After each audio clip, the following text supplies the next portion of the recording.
How's everybody doing tonight? Thank you. Welcome to Kind Idaho Live. I am your host this evening, Idaho Joe. Yeah, you're like, one of these days I'm going to get this right, right? So tonight is an Ask Me Anything session. Uh, Let me know your questions. Go ahead, type them in, set up. It doesn't matter what you're watching on, whether it's the YouTube channel, whether it's the Kind Idaho page, whether it's my page. We're doing a multicast right now. So please type in a message. I'll find it. Type in your question. Let me know what your concerns are and what's going on. So we did a little bit of work this week, Jackie and I, this week and last week, and we talked to several activists over across the valley about things that are going on and about changes that are occurring here in Idaho and in the medical marijuana movement, well, in the marijuana movement in general. So, one of the individuals that we had a great opportunity to sit down and talk with was Stormy Ray. Stormy Ray's been very involved in medical marijuana in Oregon. Is actually one of those people critically involved in making sure that it was legalized in the state. And for that, we appreciate her because without her, Idaho wouldn't be spending $2 million a weekend or $2 million a week in Ontario, right?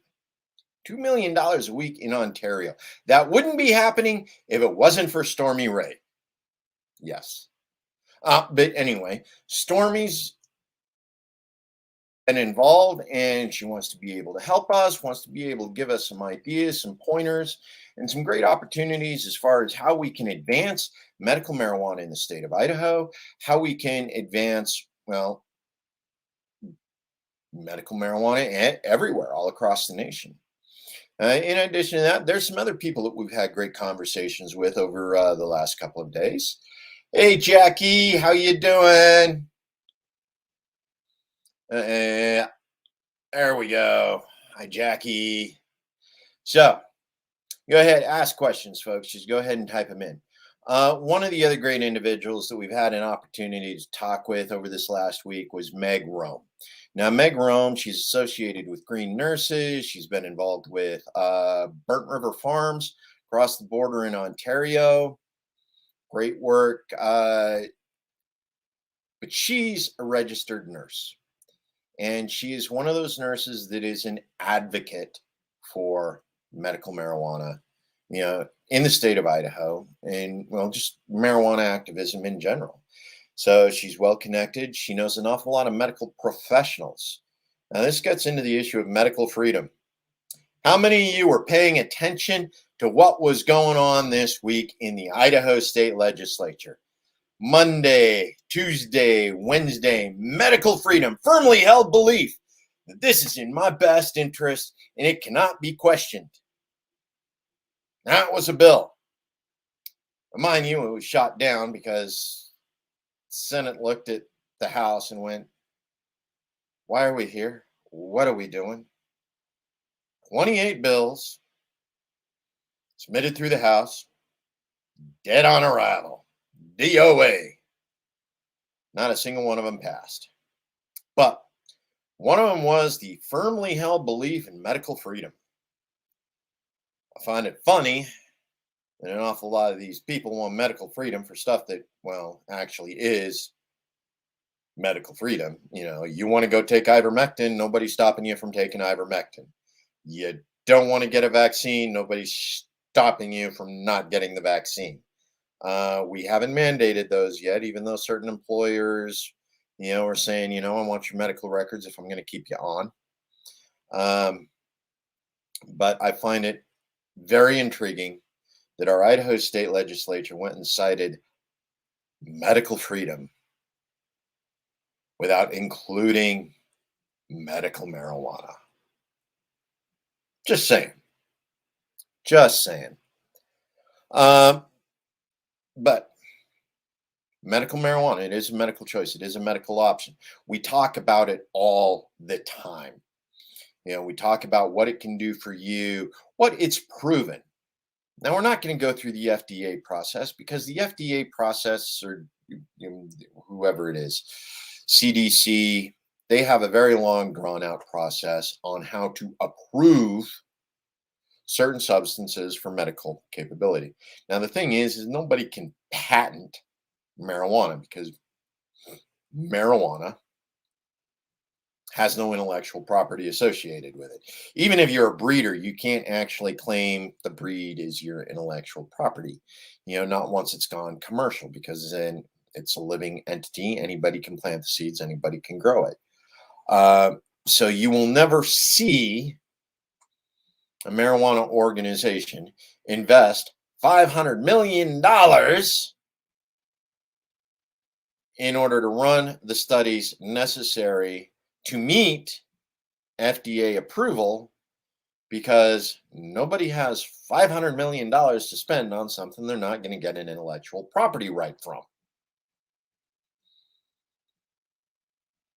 Yeah, that's where we're at with the FDA approval issue. And that's one of the reasons why Scott Grow, when he was doing a big thing. Excellent. Good question. What is the difference between medical and recreational? Okay, a lot of this has to do with whether or not a doctor gives you a prescription for it, or a healthcare professional gives you a prescription for it. Now, it really doesn't matter who the healthcare professional is, just that they're licensed. And this could be a doctor, a registered nurse, a physician's assistant, a pharmacist, even. And that was one of the things that was interesting about the bill with Jeremy Kitzhaber and his medical marijuana bill that he tried to pass last year. And he actually did pretty good. He at least got the committee hearing and he got it to print. So that was good. But one of the things he required was that a pharmacist be part of the process, pretty much like we saw down in Utah. Now, the problem is national pharmacist certification will not allow them to actually work with or prescribe marijuana, because marijuana is not an FDA approved, and it happens to be category 1 on the prohibition list. So you can't find a pharmacist who will still be a pharmacist after he prescribes it, which is one of the reasons why we love calling our bud tenders, our naturopaths, the people who are certified through other paths, in order to do this. Now, it's the same thing with the AMA. Now there are doctors. The states can waive certain issues, and we saw an awful lot of that in California initially. The idea that a doctor could just set up with, but getting past the medical issue, recreational, that is, you don't have a prescription. Doesn't matter why you're taking it. You may have a medical reason for taking it, but at the end of the day, what it comes down to is you do not have a prescription.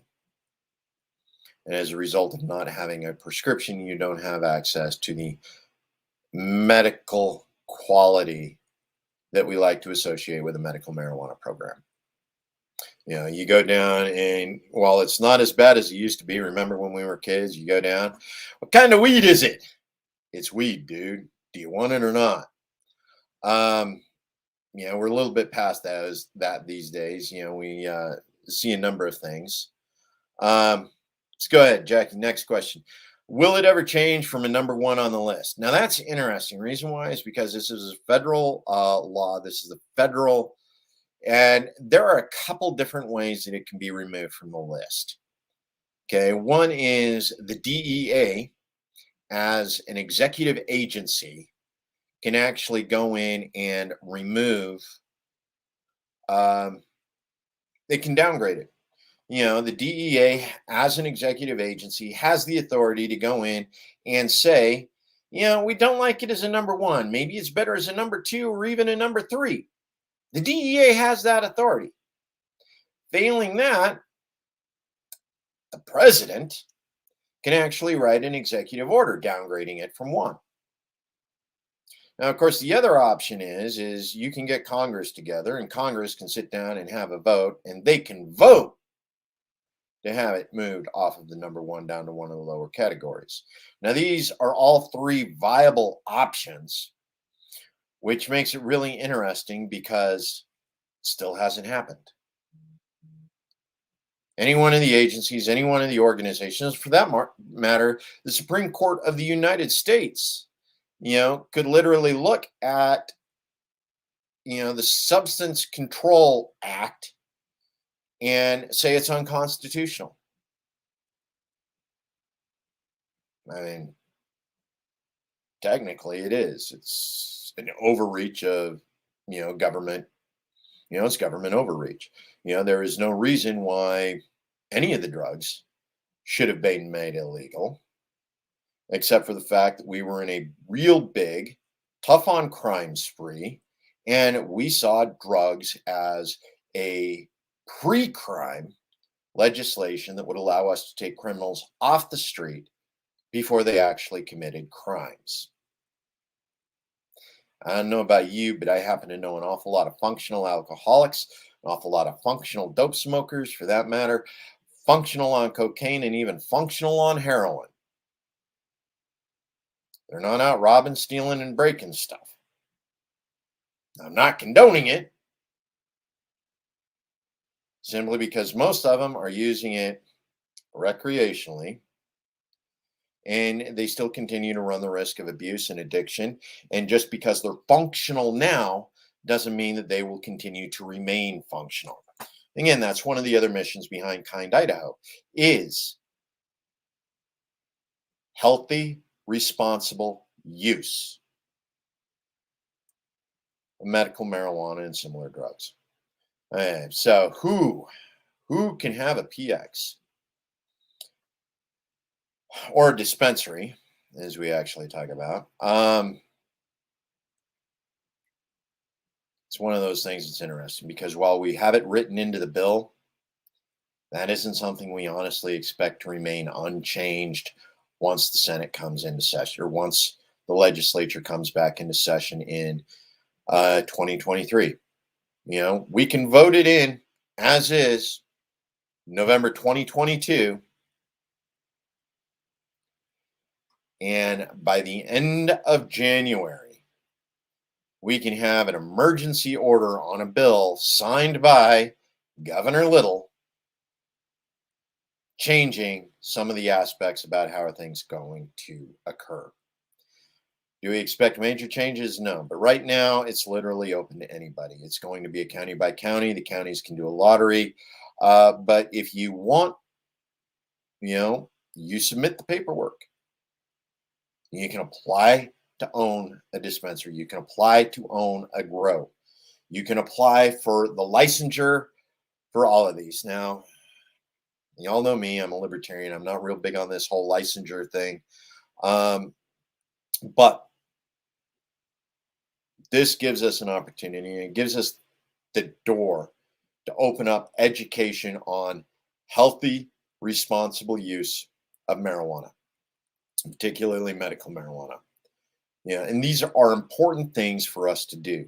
We need to educate, not just legislate, or in this case, actually delegislate, because that's really what we want to do. We want to decriminalize this because people shouldn't be going to prison for self-medicating. We don't send people to prison for alcohol.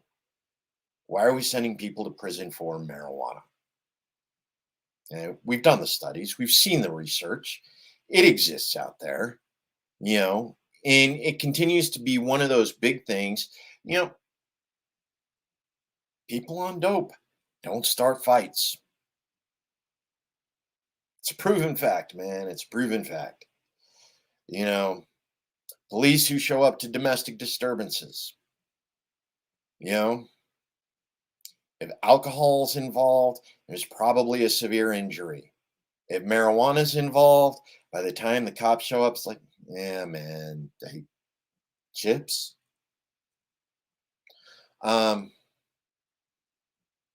We've seen the downgrade in violence as a result. Okay, now mind you, not condoning this domestic violence. It's a no-go. Let's admit, as long as everybody's able to walk away, they can at least get to therapy and they can get help and they can determine whether or not they should stay rather than whether or not they're going to die. Therapy. Medical marijuana gives people a second chance at life. Always has. A lot of ways you take a look at it, you step back and you go, well, medical marijuana, it's a drug. Okay. It's used for therapy. It's used for post-traumatic stress injury. Um, it's used to calm anxiety. It's used to take people off the edge. It's used to reduce nerves, the edginess, that it calms our trauma languages. Whether our issues are fight, flight, freeze, the new one, fawn. Yes. You actually know what my fourth F is, but fight, flight, freeze, fawn. These are your four trauma languages, folks. Those are your four trauma languages. Yeah, Jackie, we absolutely do. In order to keep the doors open, in order to keep us functioning, in order to keep things going. But getting back to our issue of four languages, go to Kind Idaho. You also see this banner scrolling across the bottom. Okay. But your four trauma languages. Okay. This is what you do when you're under pressure. This is traumatic stress. This is what you do when the stress reaches trauma levels. Okay. You fight. Okay. Or you run. Or you freeze. It's the panic freeze. You don't know what to do. So you just sit there and shake. And then the fawn mechanism, where it's like you start kissing up to the abuser, you start kissing up to the stressor, you start kissing, these are trauma languages. And one of the nice things about medical marijuana is it slows down the thought process. It slows down so that you can stop and think, so you aren't reacting out of trauma instinct. You aren't acting based off of post-traumatic stress based anxiety. You slow down and go, no, maybe I shouldn't be doing that. These are all great things about why medical marijuana needs to be available to people, especially here in Idaho. The idea that, somebody who's smoking a doobie might actually take a moment to pause and reflect before reaching for that 9 mil. It's like, I don't know, man. Maybe life's worth living another day. Yes, it works. It's out there. These are the things that medical marijuana needs to be available for. Stress reduction, post-traumatic stress injury relief, therapy, give you the moment of clarity. Now, we all know people who are functional. We also all know people who are dysfunctional, right? Somebody who uses too much. They only use too much because they need the extra in order to cover up the trauma damage. Okay? They need help. They don't need prison. You don't get post-traumatic stress injury healing in prison. You get complex post-traumatic stress injury because you just added a whole new layer of storm onto the process. Now they got that extra layer of trauma, and you end up with this sandwich.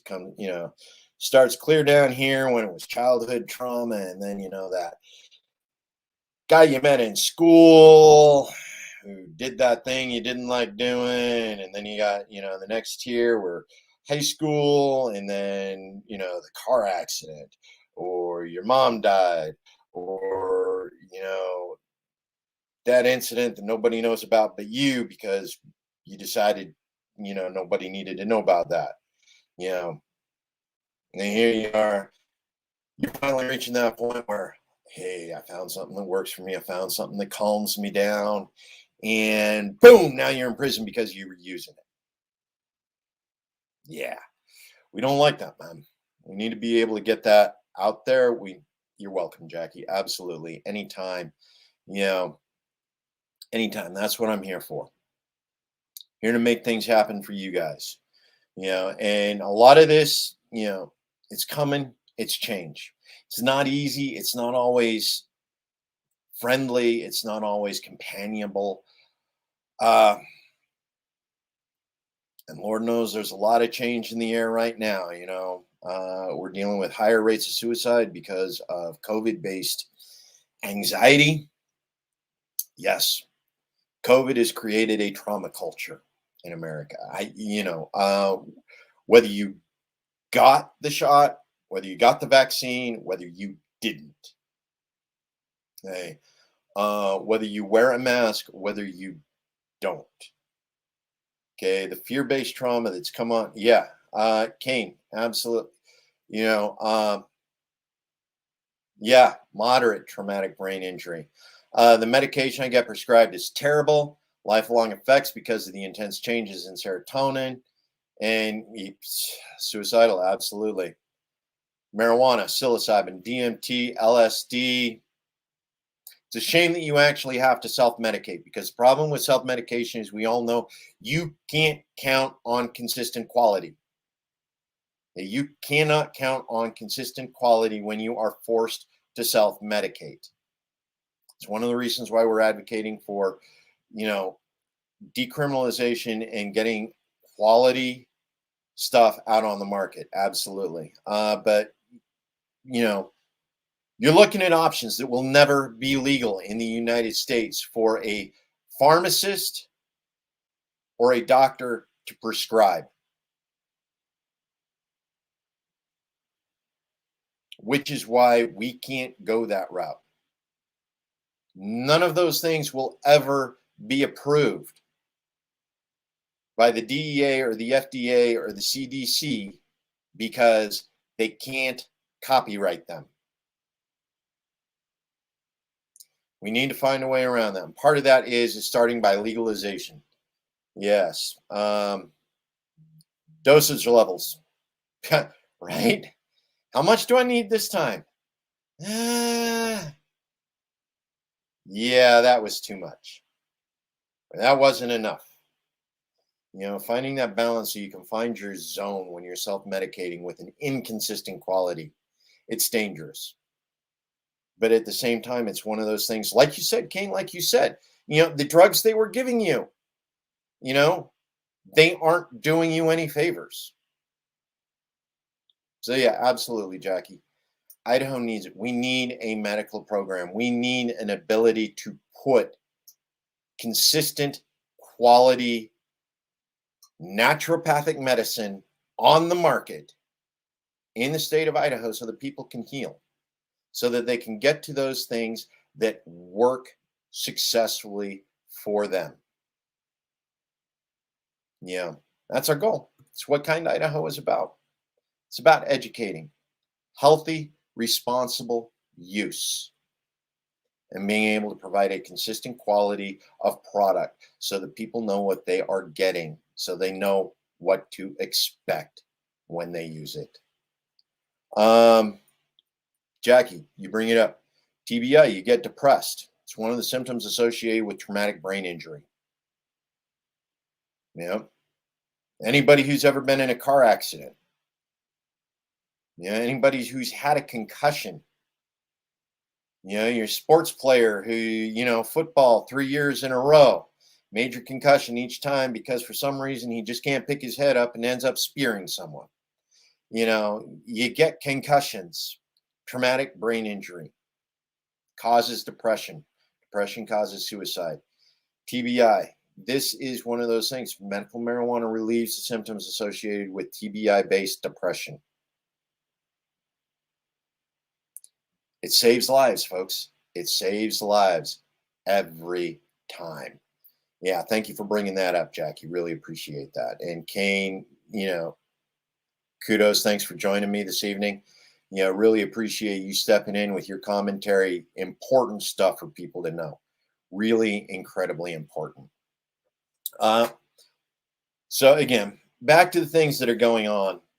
We are still collecting signatures for our petition. Please sign the petition. Go out, find it. Look it up on our website. Go ahead, text me, contact Jackie. We will get you a location near you where you can sign. And if you happen to be homebound, we will make sure that somebody gets out to your location so that you can sign it. All you need to do is make sure you're a registered voter. Honey Pot is one of the big ones in Boise. Absolutely, that's down on Broadway. We got a couple other locations around the Treasure Valley, some places in Nampa. If you're headed the other way, there you go. You can contact Jackie, send her an email, ask questions. Absolutely. And of course, mine. I'm Joe at Kind Idaho. Yeah. Jackie's got hers. I got mine. Let's see if I can go ahead. Yeah. There I am. Yeah, that's me. Go ahead and email me. You got any questions? Absolutely. Send me an email. I'll get back to you. We'll talk about medical marijuana. We'll talk about the initiative. We'll talk about what you can do to help. And remember, we need volunteers. We need donations. We need you to invest in your best interests. So, with that, folks, I'm running at 27 minutes here, and I am out of stuff to talk about that I'm going to be able to talk about in 3 minutes. But I love you guys. Take care. Remember, write me, donate, write me, donate. Right there. Kind Idaho. Send us some money so we can keep the doors open so we can keep this petition running. In addition to that, legislator is out. They finally signed died. Took a long time. Coming up January 11th. That's when they reconvene. They will reconvene January 11th. For those of you who are interested in supporting medical marijuana legislation, I think we may have some legislators that are actually promoting some in the January session. And we always know our favorite friend, C. Scott Grow, will be there creating legislation to challenge our ability to legalize marijuana in the state of Idaho. So January 11th, pay attention. We will let you guys know what's going on there, what bills are coming up related to marijuana, cannabis, legalization, and above all, the ability to do a citizens initiative, because that's the big thing. Freedom of speech, right, folks? Freedom of speech, the citizens initiative. It's a big thing. So I will catch you all on the flip side. Remember, folks, family, friends, community. As long as you got those three, you can make anything happen. Peace.